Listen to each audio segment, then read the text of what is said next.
everybody. So this is really exciting. I'm finally ready to give you guys my top 15 films of 2016.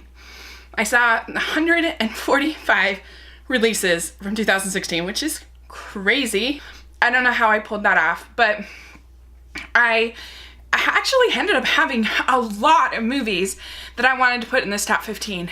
I mean, my top 30 are all movies that I really liked a lot. My top 15 are all movies that I've moved around and moved around. This has been so hard. Like, I hope you guys appreciate how much like thought and I gave to this list. Like, I really did. And so yeah, it's no, but if something is number 15, I love it. Like, it beat out, I saw 145 movies, so it beat out a lot of movies. So just try to keep that in mind. So number 15 on my list is Hidden Figures. And I wanted to put this higher. I debated about putting it higher because this is probably one of the most rewatchable movies that I'll have on this list. Like, a movie like Hacksaw Ridge, I loved, and you'll see how much I loved it.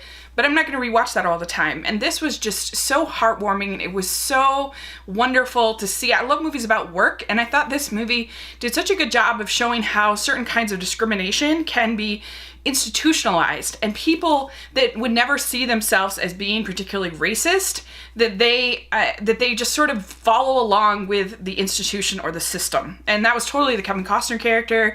The Jim Parsons character could have been a little bit better, but these were all just things that were just part of the way things were. And so I think that's a lot more interesting to me than like the big bad evil redneck, which has its place in stories. It totally does. But I thought this was something I could more relate to, and it made me think of the ways that I sort of maybe don't speak out or don't, or just sort of accept institutionalized discrimination or institutionalized things maybe more than I should. And I love the fact that it's PG and that you can watch it with families and they can get to know these amazing women who are finally getting their moment in the sun. So number 14 for me is Hell or High Water. And this, I think, is actually a perfectly executed film. It may be the most perfectly executed film on this list. Like, the other ones are just maybe more sort of my genre, more sort of type of film that I tend to respond to, but this film was just so perfectly executed. The script is so relevant. It's so good. And all the performances are just wonderful, excellent. Even little performances, like Katie Mixon is in here, and she's great as just this waitress. And then Chris Pine, so great. Bridges as the sheriff, and he's great. And I really liked the man who played his partner. They're all really good. Ben Foster redeemed himself from Warcraft. A movie about these brothers and about how their relationship, how they'll do almost anything for each other. They'll do anything, not almost, they'll do anything for each other. And you really felt that. And there was just such a sense of place and a sense of, you knew where these people were and why they were doing what they were doing. And it just was really gripping. 13, I don't know if this will be on that many people's list, but, and I did watch all of these movies that I hadn't seen in a while again, just to make sure that I still really loved them the way I did. So number 13 for me is 10 Cloverfield Lane. And I'm not normally a huge thriller horror person, but this movie just kept surprising me. And I think that's why it's on this list. I really didn't know what was going to happen the whole way. I didn't know if this is delusional, if there really is sort of an apocalyptic kind of event that's happened outside, or if he's just made this up, or what they were going to do, how they were going to get out, if they were going to get out. Like, I really just didn't know what was going to happen. And I thought that the performances were all great. Mary Elizabeth Winstead and John Goodman are so good in it. It's so scary and just shocking. Like, it's one of the only movies I've seen in a long time that I literally exhaled in shock at the acid scene. And I don't know, I just thought it was so compelling. I left having actually have had fun at a horror movie, And I liked the ending. I know a lot of people don't like the ending. I didn't mind it. I thought it was kind of cool. And number 12 for me is a documentary. This year has been a very strong year for documentaries, and this one I think touched my heart so much because it's about a YouTuber. Hello. It's called Presenting Princess Shah, and it's about this woman who is just a small-time YouTuber like me, and she has, 30, 40, 80 hits on a lot of videos, and she's a singer, and she goes to open call nights and things like that, and she writes this song about being a survivor of sexual abuse. And this Israeli guy named Kudaman, he does these mashups, and he finds her song, and normally he mashes together, but he actually used the whole song, and it ends up getting 2 million hits, and they end up meeting, and it just changes her life, and it was just so life affirming and positive. Sometimes it can feel like, whether you're blogging or YouTubing, everything can feel very negative, and I just felt like I needed this movie to remind myself that this can be such a positive thing. And for me, it was really hard because I loved this movie, and I've been championing it all year since I saw it in August, but it didn't make my top 10, and I can't believe it. But number 11 is Pete's Dragon. I love that movie so much, but I just love these 11 movies so much. But yeah, so Pete's Dragon, I want Disney to make more of these movies. This movie felt like the kind of movie we don't normally get very often. This movie felt sincere and emotional and not afraid to give kids an emotional story like you used to get in live action Disney films, not these churned out remakes that we've been getting lately. And I guess I gave it more credit than others did just because it was so refreshing to me in that regard. I loved the dragon. I thought he was so great. I loved the relationship between Elliot and Pete, and I love Bryce Dallas Howard in this. She was wonderful. Robert Redford was great in it. They had such heart. So my number 10 is another documentary, and this was so original. It's called Tower. And this is a combined animation and documentary, kind of like Waltz with Bashir a little bit, but it was really amazing to me. It was unlike anything I think I've ever seen before. And what they do is it's about this event that happened in 1966 in the University of Texas, where there's this sniper in this tower at the University of Texas. And it basically, they go through minute by minute what's happening with the victims and the tower, and they have interviews from the actual victims, but then they also have it in animation, and then actors sort of portraying those, doing the voice acting and then the acting of those parts. And so it just immerses you in a way that I had never seen before. And I love the fact that they really showed all sides of this. There's one character who's I swear, John McClane. He was so amazing. And then there's another one who admitted, I'm a coward. I stayed inside. I did not go out there. And then there's another lady who there's a pregnant lady who gets shot, and there's a lady who crawls on her belly all the way up just so she can hold the woman's hand. And it was just so emotional. And the people that were portrayed had never dealt with this really, which kind of blew my mind. And so the making of this movie actually gave them closure all these years later. They still hadn't gotten closure on what had happened. Number 9 for me, I actually had it off the list for a little while because I was thinking, it's overrated. But then I watched it again. I'm like, nope, I love it. And it is Zootopia. And, it is true that the metaphor does kind of fall apart if you kind of overthink it. I get it. I'm aware of it. But I think that there's still enough there for kids to take an important lesson from it and have important conversations here. And I don't think the movie is only the metaphor. If it was only the metaphor, then I would think it's preachy and annoying. But it's not. There's lots of other things going on in the movie. There's a bully narrative. There's a never give up narrative. There's lots of lessons that you can take from the story. Plus, Judy Hopps is just a great character, well voiced. It's so funny. It's got crime, noir kind of elements to it, crime, buddy cop kind of crime elements to it, detective elements that are so engaging. And the villain is kind of predictable in a way, but I didn't mind it at all. And it has lots of little moments. I think the script is actually really solid. And it's more than just sort of a race metaphor. It's also about how we let fear kind of define us, and how we don't sort of ask enough questions, and we just sort of read the headline and then we get fearful. And I think the animation is gorgeous. The world building is amazing, and I love it. I really do. And it's number 8 on my list is Things to Come. And this movie, probably not that many of you have seen. This is a French movie starring Isabelle Huppert, who won for Elle at the Golden Globes, and she's an amazing actress. And this has 100% on Rotten Tomatoes, and with good measure. And it's just so cool. It's so well done, because it's about this woman her whole life just like falls apart. Everything bad that you could have happen happens, but it ends up becoming this like super empowering experience for her. And it's a fly on the wall kind of movie. So if you're not the kind of person that likes movies without like a huge plot, this is just like about her life and about how everything kind of falls apart.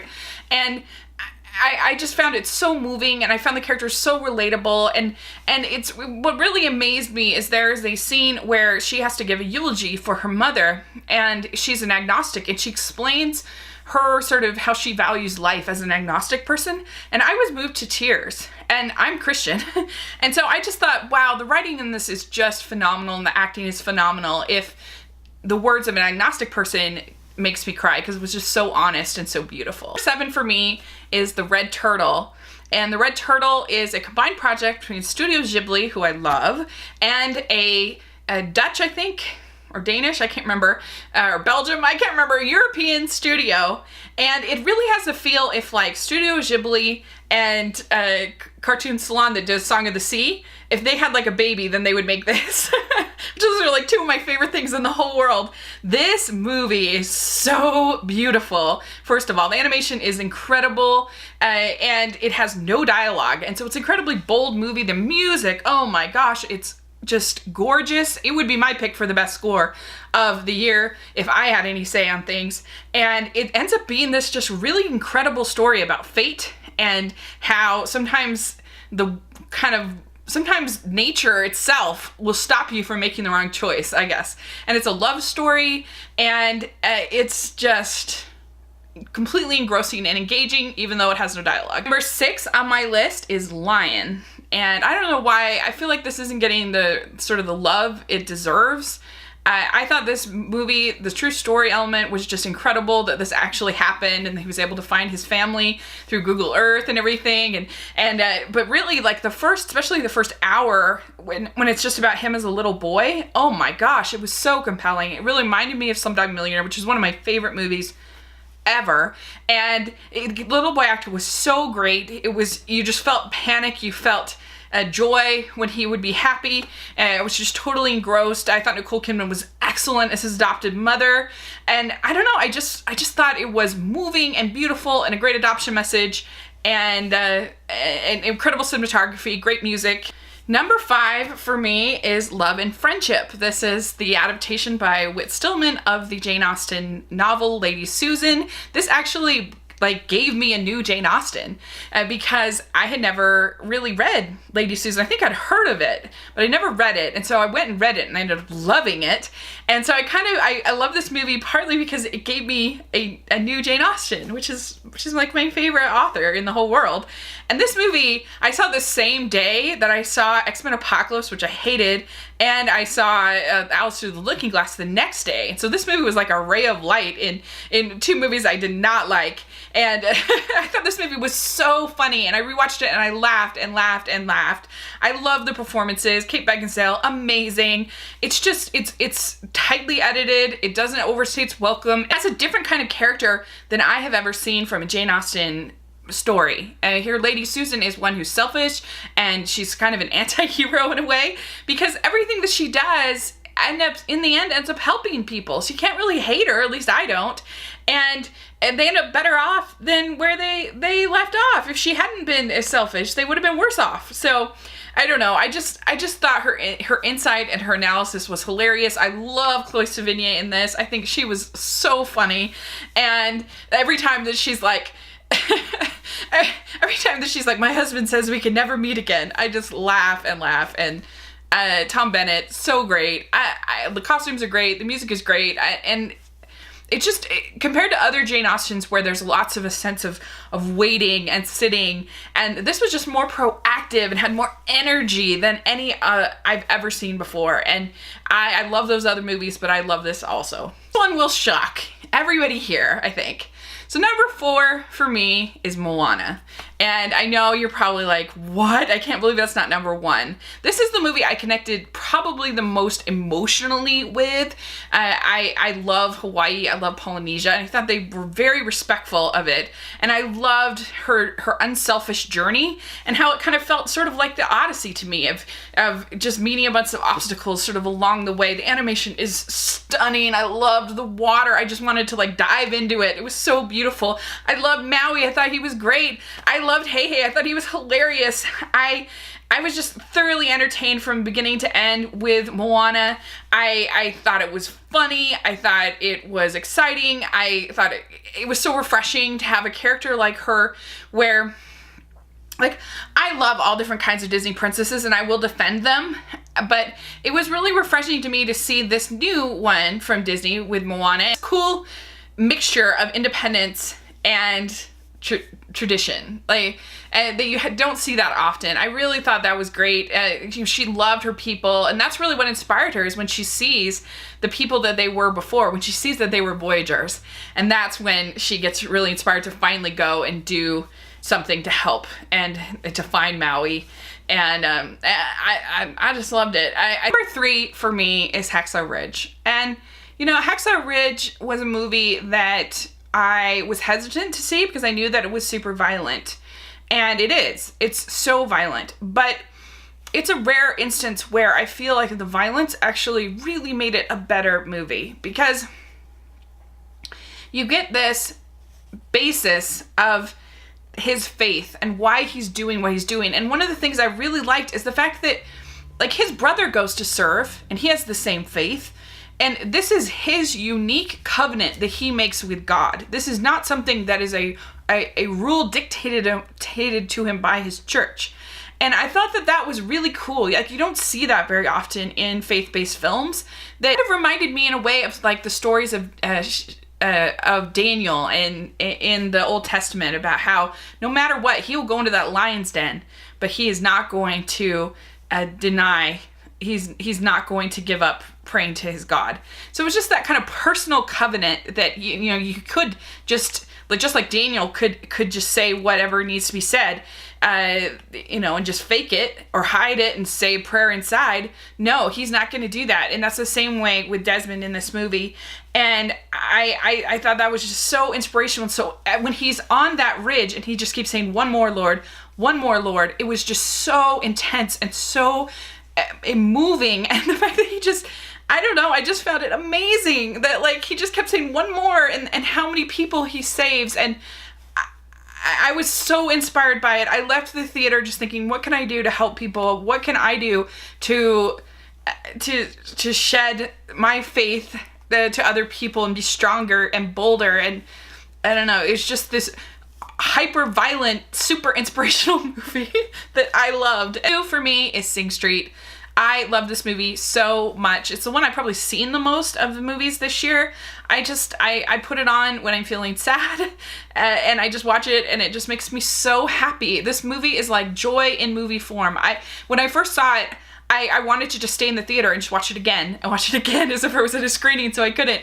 And I just love this movie. I love the characters. I love the relationship between the two brothers so much. I love the songs so much. I love the romance so much. It just all worked for me in every way. I thought the dialogue was great. I thought that it had a real like core of sort of truth of taking risks, and just this relationship between these two brothers, and how our family can help us to take those risks, I guess, was just so great. And also, you know, our loved ones that we fall in love with. I don't know. I just think this is perfect. I wouldn't change a thing about it. My number 1 movie of the year, this will probably surprise a lot of people, but my number 1 movie of the year is is the anime film called Your Name. I've seen it 3 or 4 times now, and every time it just gets richer and deeper and better for me. And it I think is perfectly executed movie. I loved this movie, and it's so original.